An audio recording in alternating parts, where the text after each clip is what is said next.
Morning everyone, we're back with Henry Reed Inc. by Keith Robertson and pictures by Robert McCloskey. Last time we finished at page 52. Let's continue. Let's get the rabbits first. I said, we hunted until lunch and time and saw the rabbit only twice. I got near enough to try catching him with the net again, and he did exactly the same thing. He made a lazy hop just in time to avoid being caught. I got more and more annoyed at the rabbit and didn't help anything by saying that maybe the rabbit had more brains than our research organization. After lunch, I decided that maybe we were going at the whole thing wrong, and that the right approach was to let Agony do whatever he was supposed to do, chase rabbits. Uncle Al came home from lunch, and I asked him about it. A rabbit, and he said it's a well-trained beagle hound and would tease a rabbit around in a circle so that the hunter could get in a circle, and I might get a chance to land him with the net as he went by. And if you ask me, and that wasn't a good idea. That was kind of a good idea. And if I didn't, and the time he should get tired out, figure that a big fat tame rabbit shouldn't be able to run nearly as fast as a wild one.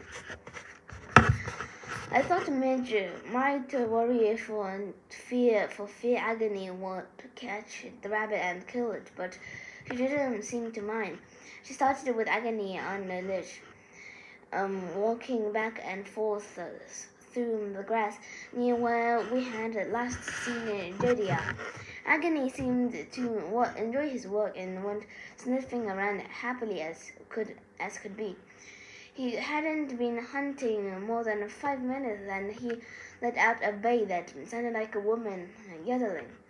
Uncle Al had said that when a beagle was after rabbit, he had a bay that beagle owners claimed it was beautiful and musical, and that some people, himself included, thought it sounded like a woman being murdered. After I got over being surprised, I thought Agony had a beautiful voice. The Midge stuck her fingers in her ears. Whether Agony's voice was beautiful or not, it certainly scared that rabbit. He didn't do any lazy hopping this time. He took off like a streak. Agony nearly choked himself to death trying to get away to chase him.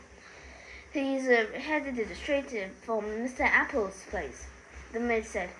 He knows he's safe there. With Agony half pulling at me, we followed the rabbit with his nose to the ground.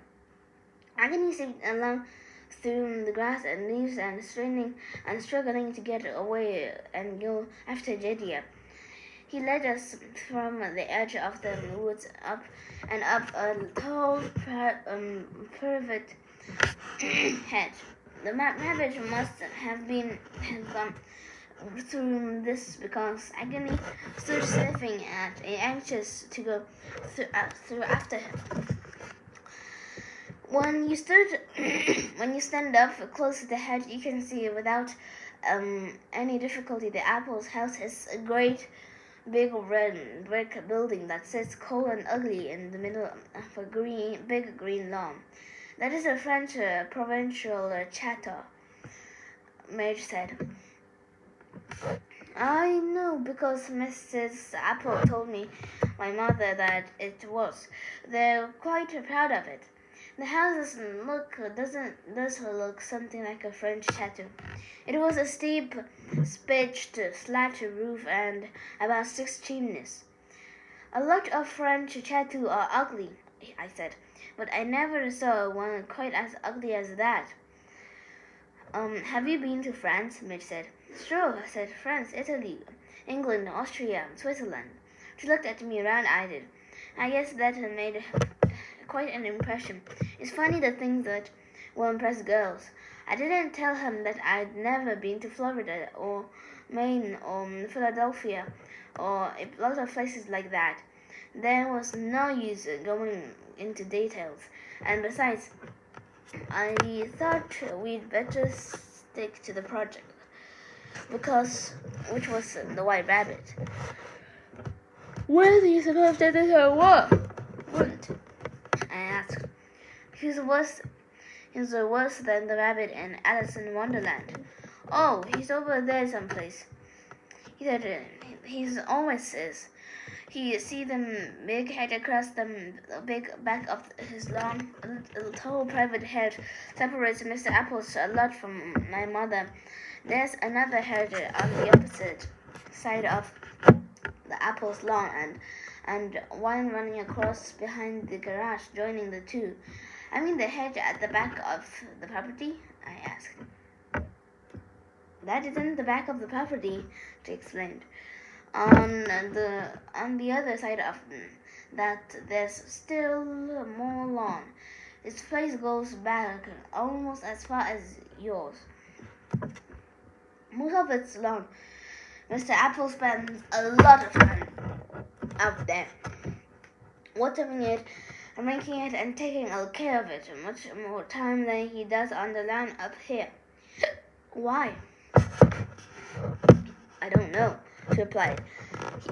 He's always plowing up little patches of it with a tractor and then seeding it up. Down again.